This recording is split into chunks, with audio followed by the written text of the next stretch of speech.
universal law of gravitation. So it is very simple.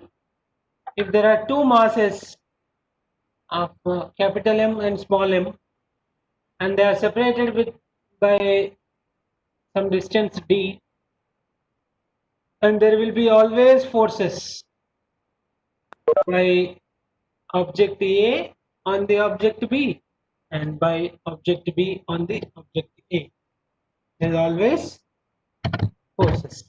Okay, and the force, how it varies, that is what given by the Newton. That is only universal law of gravitation. So if you observe, so the force is related to directly proportional to the mass product of masses. Okay, the gravitational force is directly proportional to the product of masses, and this force is inversely proportional to the square of the separation. Okay, if masses are more, gravitational force will be more. Okay, if the two masses are separated by the more distance, then the gravitational force will be the least. Okay, so if they are far away, the gravitational force decreases, and if the masses are more, the gravitational force increases. So that is the relation he has given. So gravitational force is directly proportional to the product of masses, and it is inversely proportional to the square of the distance between them. Okay, and if you combine both, F is directly proportional to m into m, and F is directly proportional to 1 by d square.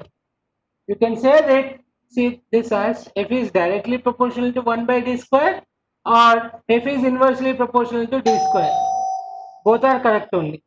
Okay, so if you combine both, it will be F is directly proportional to m into m by d square, and in order to remove this proportionality, we need a constant.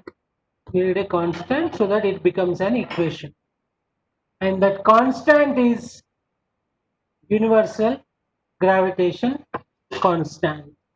Universal gravitation constant. Okay, so, and this value of G, see, capital G and small g both are different beta. Capital G is universal gravitation constant, and small g is acceleration due to gravity. Small g is acceleration due to gravity, that is 9.8 meter per second square, its value, and capital G value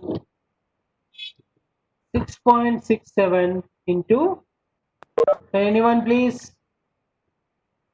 tell the capital G value? 6.67 into 10 to the power minus 11 Newton meter square per kg square. Very good. 6.67 into 10 power minus 11 is the value. And how to find out the units? You send this d square this side, m1 m2 also this side, then G is equal to, G becomes F into d square by m1 m2 or m into m, the whatever, capital M into small m. Okay, so if you substitute the units, force units are Newton and distance unit are meter, and d square is there, so meter square it will be by mass into mass, kg, so kg square. So Newton meter square per kg square is the units for gravitational constant.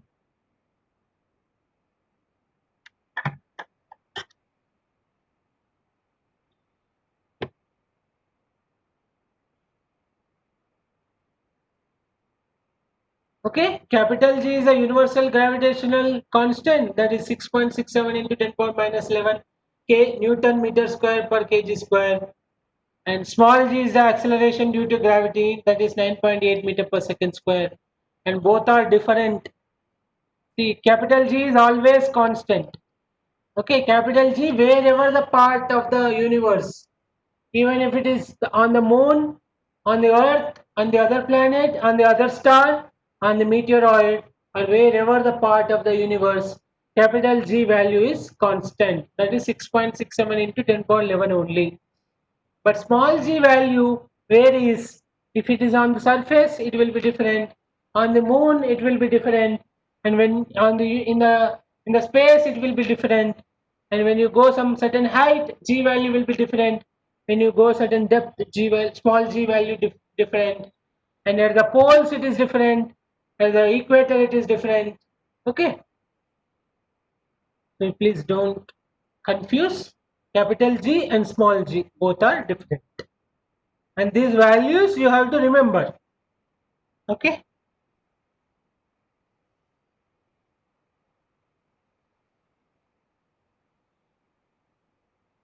There is a famous quote.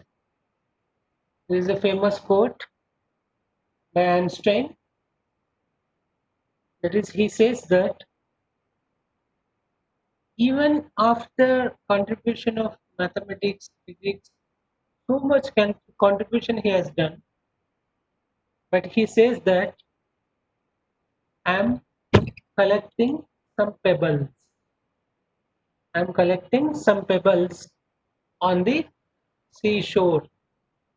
So whatever his invention, is compared with the pebbles on the seashore. So he's just trying to find out some little bit about science and maths. He has just discovered, he has just invented only small amount of science, he tells. That much humble he is. Okay. And there is lots of things to be learned. He says that. So that is the humility of Isaac Newton. There's a famous quote. He tells that I'm just collecting the pebbles on the seashore. Do you know half of the mathematics that you will be learning in class 11 and 12 is by Isaac Newton only? Mathematics. And the physics, the total classical physics, most of the physics, classical physics by Isaac Newton only. But he still say he has just found a little, and he has to found a lot. There's a famous quote that indicates his humility, humbleness. So the moral of the story is, even if you reach, even if you learn something little bit higher, and you should be very humble. Should be very humble. Okay. So that's yeah. So yes, about his biography here it is given. You can go through it, or we can read also. You tell me. You tell me. Oh, what is classical physics? My question is, what is classical physics? Whatever we are studying, that is classical physics. So the objects which we can see, and we are able to explain the motion, we are able to explain the force applied on the body, the bodies which we can see, macroscopic bodies, motion, and macroscopic bodies, on the effects of the force on the macroscopic bodies. Okay, we say ball is thrown upwards. A car is driving. So such kind of examples. So those are all we can see. So those come under classical physics. Is it okay, Mayuk?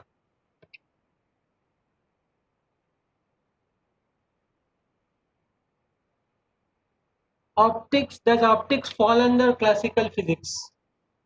So there is ray optics, wave optics. So ray optics, we can say it will fall under, like we can say, some classical principles are used in ray optics, but wave optics, if you say wave nature, that is, we can only see through microscope and all. So we will say wave optics come under modern physics.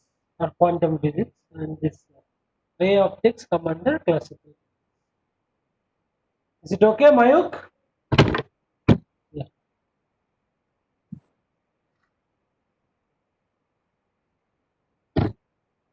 Yeah, Newton formulated the well-known laws, three laws of motion you have already studied, and he worked on the theories of light also, light and color, optics. In the field of optics also, he has given contribution, and he designed an astronomical telescope to carry out astronomical observations.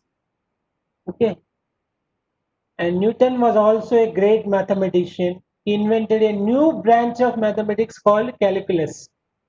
So the differentiation, integration that is in class 11 and 12 you are going to get, that is by Newton only. Newton along with one more scientist is there, mathematician Leibniz. Leibniz along with him, he has contributed his studies in the field of mathematics. Okay. Uh, and Newton works, Newton's transformed the structure of physical science with the three laws of motion and the universal law of gravitation as the keystone of the scientific revolution of the 17th century. So his contribution actually laid the base for various other theories. Newton's work combined the contribution of Copernicus, Kepler, Galileo, and others into a new powerful synthesis.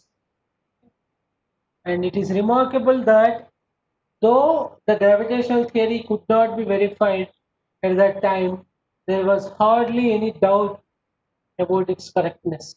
This is because Newton's based his theory on sound scientific reasoning and backed it with mathematics. So whatever he explained, he explained with this mathematics very clearly. So there was no doubt only. In such a way he explained his theories. And his contribution is also there in sound chapter. Okay. This made the theory simple and elegant. These qualities are now recognized as essential requirements of a good scientific theory. So this is about Newton biography little bit they have given.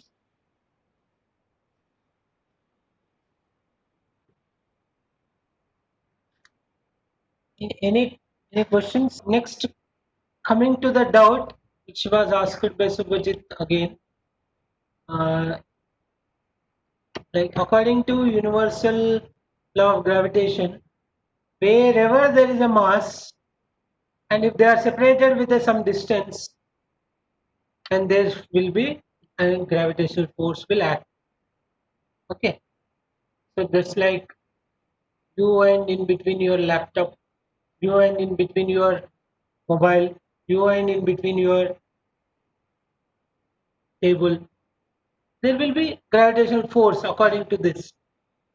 Okay, because he told already wherever there is a mass and they are separated with a wherever there are two masses and they are separated with some distance, then the force will be there in this way.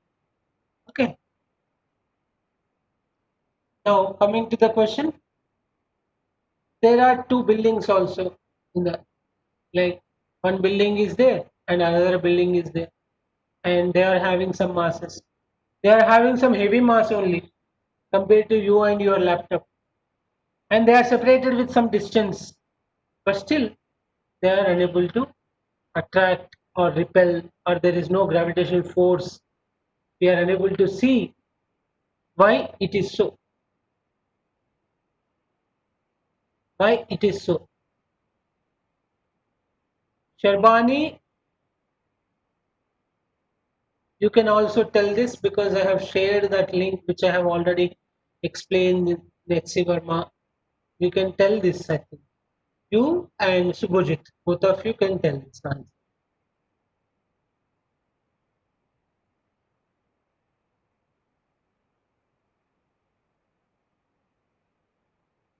Are you getting the question? All of you, please, at least question. Are you Sir, getting? sir, Susanke, can you repeat the question? Susanket, it's your question only, Subhajit. Subhajit, it's your question only. Oh, acha, sorry. That Uh, question, okay. Yeah, see, I repeat the question. All of you, please listen carefully.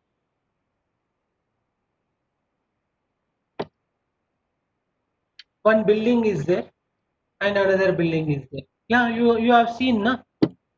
Your home is there, and beside another home is also there. House is also there, and somewhere it can be apartment also.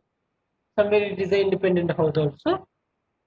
These independent houses have some mass, and they are separated with some distance. And according to Newton's law of gravitation, gravitational theory, universal law of gravitation, there should be a force F in between two buildings, or building and you, or building and a tree, a tree and another tree, a tree and building, so something like that. Heavy truck and building, small car and heavy truck, and heavy truck and building, heavy truck and tree. There should be force, but we are not experiencing it. There is no attraction or repulsion is happening. Why it is so? The two buildings are not approaching each other, or the two buildings are not moving away from each other. Why it Sir, is so? sir, I think the forces get cancelled. Forces gets cancelled. If forces gets cancelled, see, we have already learned in laws of motion. Whenever you are applying a force, then there is a equal and opposite force will be there act on you also. Then the forces are acting in opposite direction, but they are acting in different bodies. So there should be some effect will be there, no? You people are every time you confuse here. I don't understand. When you are applying the force on the ball will move frontwards. Why? Why it has to move? According to Newton's third law, ball will also apply force on you, equivalent amount of force, equal and opposite force. Then why ball is moving upwards, frontwards? When we are thinking about ball, we have to think about ball only. When we are thinking about man, we have to think about man only. So when we think about man, there is a force by the man is there. Okay. So that's why it is moving forward. So in the same way, if two buildings are there, building A will apply a force on building B will also apply the force on building A. So when you consider only A, so there is a force. There is a force by not only building A, building B. See, by the tree also it will be there. So let me open up the discussion little bit more.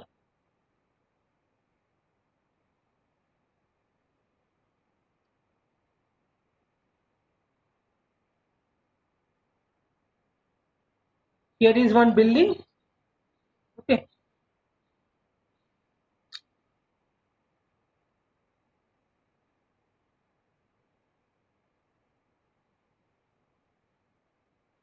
Here is one building house. Okay. And here is one tree. Okay. And here is one rock. Here is a person. Okay. So if you think about this building, there is a force in between this rock and this building. There is a force in between this man and this building, and there is a force in between this tree and this building. And at the same time, the building is also applying the force on these three objects. Okay. So when you think about this building, there are forces. So it has to move either this side, or this side, or somewhere wherever the external force direction will be more, in that direction it moves. But the thing is, it is not happening. Tree is at rest only, rock is at rest only. Yeah, that what we say, the building is at rest only. So why it is happening so? start my question. Please think about it. I want answer from each and every one. I want answer from each and every one. Please think about it. Because a massive building is less than a billionth the mass of the planet, so its gravitational attraction would be smaller only. Arijit, you will not answer, huh? Arijit?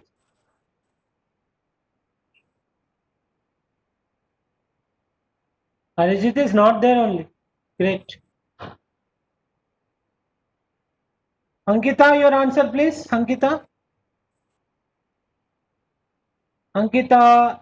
Ishita also nowadays not responding. Ishita Bhattacharya.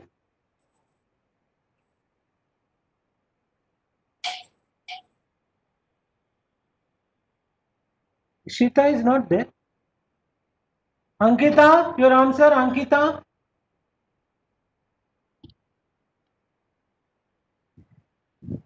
Yeah, Deblina has given, Akash has given initially. So the gravitational force between the this building and the rock, gravitational force between this building and this man, gravitational force between this building and this tree is very less compared with the gravitational force between the building and the earth. Building and the earth. So let us try to prove that. Let us try to prove that with the equation given by the Newton. Okay. So I repeat, let us consider the building mass as 10,000 kg, man mass as m2, some 50 kg, and g value is constant 6.67 into 10 power minus 11 Newton meter square per kg square, and distance separation between them is 100 meter. Okay. So the force, if you calculate G m1 m2 by r square, if you do 6.67 into 10 power minus 11 into 10,000 into 50 by 100 by 100, if you simplify, you are getting 3.3 into 10 power minus 9 Newton. 3.3. So that means 0.000000039 Newton. Okay. This is the force acting between the building and the mass, and the force due to the force between building and earth. Okay, that is, its value is mg only. Mg is equal to 10,000 into 9.8, which is equal to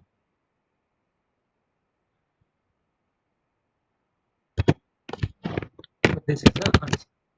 So the force between the building and the earth is 98,000 Newton, and the force between the building and the man is 0.000 c, which is like this, 3.3 Sir, minus 10 Newton, which is very sir, very small compared with the gravitational force between the building and the earth.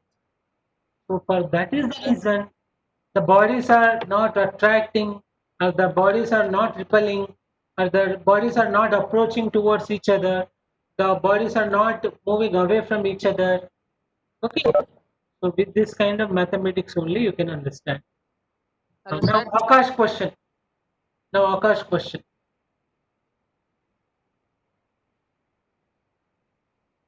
Akash question, please.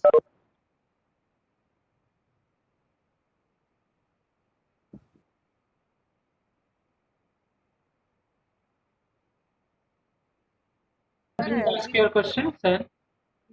means the force between the man and the building means that will be 0.0000039 or 33. Oh, sorry, 3 3. Yeah, yeah. It will be 3 3. It's okay. Small typing mistake. Yes. Yeah. Any other doubt? No, sir. it is just the. So that's what you can replace with the man with the tree also. Tree mass also hardly how much it will be. Some 200 kg, 300 kg you take. And 10,000 into 300, that again you do the calculation. But compared to 98,000 Newton, it is very, very, very less. So Earth gravity is dominating force there. So that's why it will not, the objects are not getting attracted towards each other. And it is applicable for each and every case.